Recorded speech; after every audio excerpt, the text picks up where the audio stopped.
Yes, I'm from São Paulo, and I was working in the Amazon region in the last 4 years.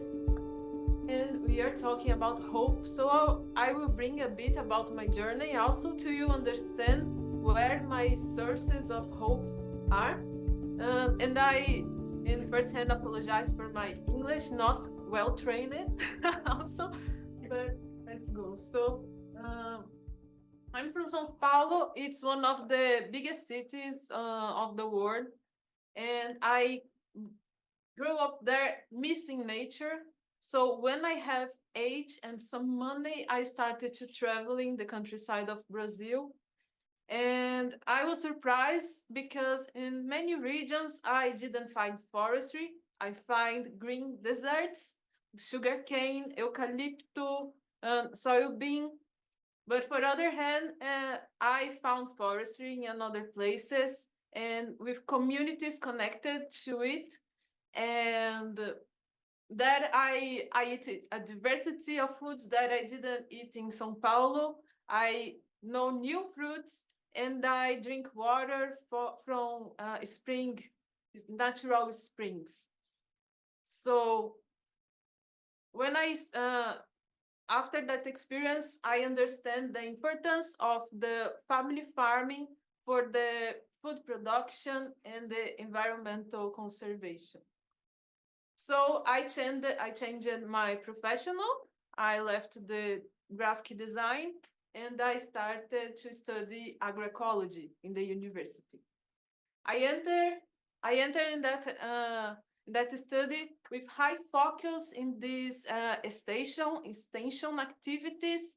I also would like I wanted to learn with these communities in the practice, understand what they are doing, what they needed. So I was involved in many internships and different projects. And in that period, I was find my first source of hope. That is the agroecology networks, and I can call the agroecological movement in Brazil. That is a big source of hope for me. So that movement, that articulations are happening in local, regionals, and nationals levels. Here, with some colleagues, we are doing this implantation of agroforestry in near settlement. And we did so much of this joint effort work days in the communities to support the farmers and to connect more the people in that regions.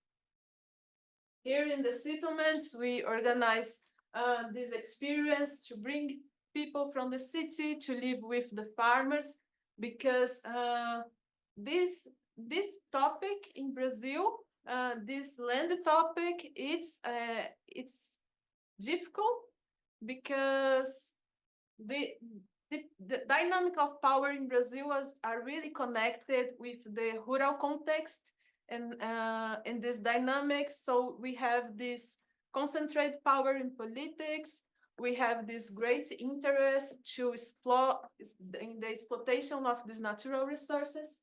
So these communities, and I am not talking here now about indigenous peoples or traditional communities, I am talking about rural families that is working with family farming. So to decrease this prejudice and some wrong visions, we are just like this effort of the photos in the other room. Today, seeing the reality and understand that to the cities, it the field needed to produce. And in Brazil, the food production, it's really concentrated in the family farming. We organize many encounters, states encounters also. Always really nice, really connected with the culture, with the rural countryside culture. And also these are national organizations that is really growing there, the voice of these traditional communities, the indigenous, the family farmings. are really focused in that events to understand the perspective. So this is a national ecology articulation. Every year and every event is in one different state to try to integrate more the people from the regions. And another, we have this Brazilian Agroecology Congress. It's really amazing. I invited all you to be in one of that if you have the possibility, because it's amazing. And this was the last in the last year at Rio de Janeiro. And it's not there's culture, because it's about territory, and culture is important. So one of that congress, a host started presenting the lectures persons with a poem connected with some cultural perspective in that region. So it's really beautiful. But we have some concrete advances also. Well, for these networks, we have this exchange of knowledge and experience, support to commercialization of these products of family farming, support the defense of the rights of these family farmers and traditional communities. And with that movement, we have some advances like national and states agroecology policies, joint council for implementing these agroecology policies, participatory guarantee system with this participatory certification, and the creation of bachelor's degree, technical courses, and research centers in agroecology. So this movement really started to grow farm in the field. And these are being included in formal spaces. And in this network now we have universities, public organization. So it's a great movement that gives me hope in Brazil. My last experience in university was my last internship. I went to the northeast of Brazil. It's a different reality, different culture. And I lived with that rural families for some weeks. I lived in their houses, in their homes. I helped in productivity, in the commercialization. I heard stories. It was a really nice time, and understanding the issues. And my second point of source of hope here was about the government support, thinking about public policies, because there we have these public procurements from family farming. When the state buys to this organization, cooperatives, association, and send it to public hospitals, schools, jails, etc. In the words of a farmer, now I can go to the city and I don't need to concern because I feel respected, because the people don't know I am poor because my clothes are not torn. So in that speak for me, they are showing me he felt more dignity. They feel respected. So it's not enough, it's needed more, but that kind of policies bring the basic, and the basic is totally needed. And I was there, and then I understand other point that I still was not understanding. It's about the importance of the value chains. I was there with this idea, agroforestry, biodiversity, more resilient system. Let's do that.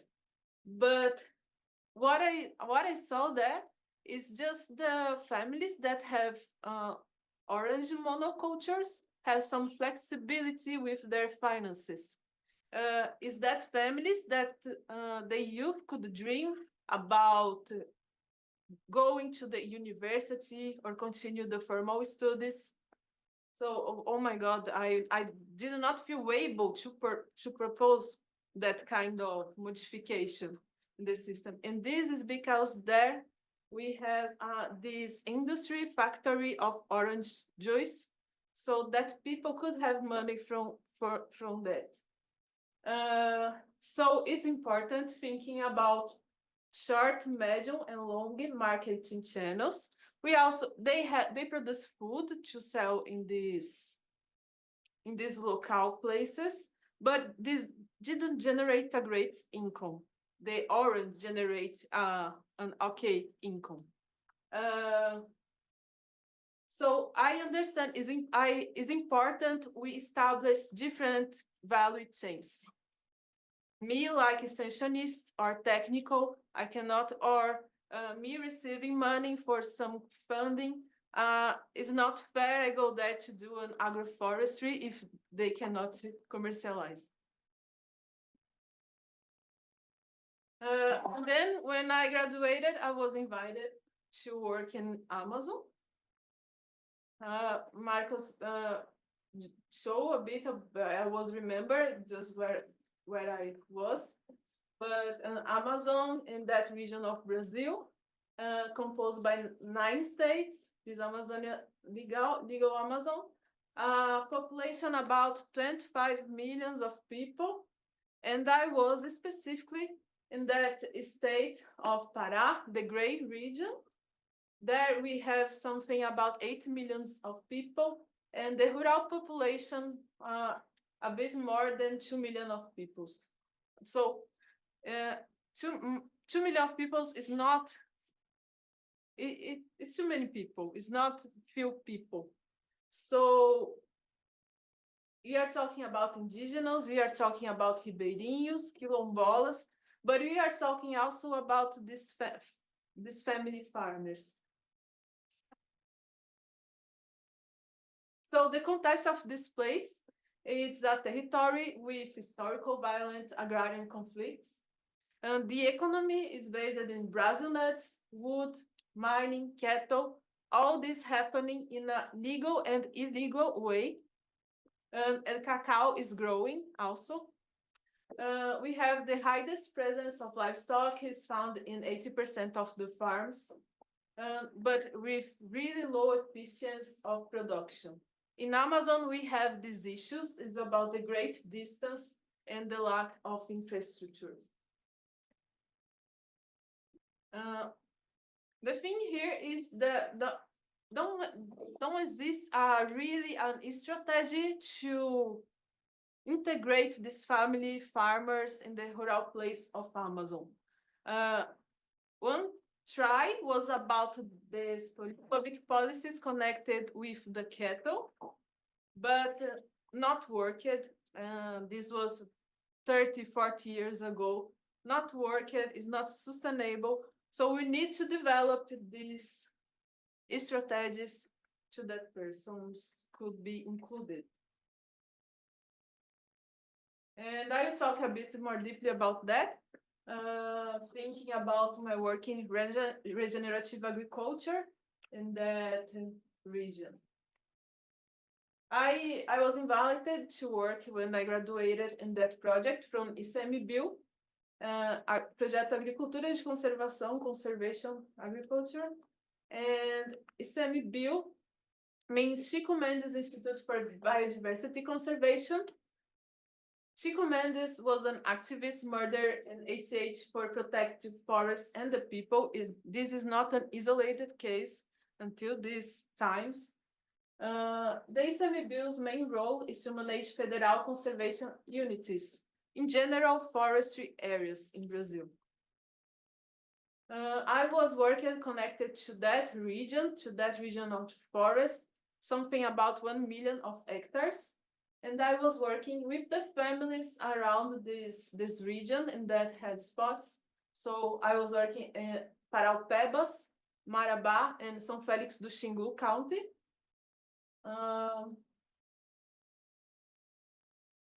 And the goal of the project was to, in easy words, create these economic strategies to include that people, so they didn't need to get involved in these illegal activities, and they can have a path out of the cattle production. I am from São Paulo, and the Amazon is a really different region. And the first thing coming from the agroecological movement, I knew I needed to talk with the people. I needed to understand their perspective about the difficulties, about the potentials, and how to build these connected paths. So I did these participatory methodologies with the families. Was about 30 families in that moment. And I did this SWOT analysis with them. But also I was trying to understand in their perspective what a good agroforest could bring to them. And the answers was really different because it's really connected in a systemic perspective. It's not just about production, it's about life quality, it's about integrate the children, it's about even have animals in their birds, to see birds, to hear the chant of birds. So, but in their perspective, the production could not be really worked with the environmental. So was needed to do this work also. Oh, look, maybe we can go around this path. And the results of that action was also different from what people were expecting, because the topics that Mort shows about their demands was about commercialization, social organization, and income. So that perspective that I had in the northeast of Brazil were happening there also. So it's not just have money to implement an agroforestry or sustainable production. It is needed to work with management, engagement, communication, transparency, gender equity in this organization, assess financing and public policies. So how to organize this cooperative and associations, how they develop this protagonism to manage these organizations. Income, how to have a productive planning, thinking in a community and not just individual, how to create a scale connected with biodiversity. Is needed to thinking about territories, about biodiversity systems creating scale and stability. And also they were talking about varied trainings to agroecological transition and etc. Also because the agroecological movement, I started to call and do meetings with stakeholders to rebuild a synergic strategy in the territory, because so much money, so much effort, and if we just put following the same direction. And because of that partners, also we did some trainings with the farmers. So this was the first with social organization, and that guy with yellow cloth, I will talk more in front. It's about a cooperative, and we did about cultivation, agroecological practices, and we organized these didactic materials also. And it's one work that I have proud, because this is a strategy of measuring development of the project based in their perspective. So it's not the technicals doing the project is working, but the community accompanying with this booklet, with the technicals annually, and saying, yes, this is working, this is not so good, is needed to improve here and there. In the last year, I started to work at Imaflora. It's an NGO with federal action also. And but my perspective was more in São Félix do Xingu, one of the high spots of deforestation in Brazil. But there we had this contest where we had 2 social organizations establishing. So in the other experience is needed to improve the farmers, the families to occupy this place. And here, since 2009, we have the Campax working with cacao production and adding value to the production, and also now working with Brazil nuts and jaborandi leaves, collecting this from the forest. This is sending for pharmaceutical and cosmetical industry. So creating these value chains, they are creating these value chains, and the organizations like Himaflora, the Nature Conservancy, JZ, was working together and strong in this path. So sometimes the initiative is in the communities, they just need some support. Also, another organization I worked was with this Women's Fruit Pulp Producer Association. They, in the last year, launched this Delícias de Quintal, is yards, delicious of yards, and they are doing this, adding value to the products of the yards. Is this frozen fruits to do juices or sweets and commercializate. The value of that was more than the primary cacao, and so much more incomes than the cattle production. And they have a high diversity of different fruits. Cupuaçu, you need to try cupuaçu. And many, this creates the possibility of we have diverse systems, but it's needed, we need always thinking in demand. Okay, that association can commercialize this in that region, but and in a territorial perspective, everyone could do that. What is the solution? So just some photos for you to understand a bit the region, the work in plantation of agroforestry, the team field working in this engagement with the farmers. Food hour, always a good moment in that workforce days. And to finish, I just like these key takeaways. It's needed to create inclusive, sustainable development paths, not only successful cases, but national and international strategies. So we have so much fruits, so much different things that we could strong these connections with another countries. But also in all these issues from the global that we have, what we can produce together? What is the paths we can create like a strategy? So we need to promote these other value chains from technical and marketing creation perspective. It's needed to think about system of production and its practices. So if you are talking about regenerative agriculture, we are talking about conservation, the natural resources, water, pollination, soil fertility. And this is important because this is strictly connected with their livelihoods. So if the water have pesticides, if the soil are degrading by monoculture producers, we are not having a regenerative agriculture.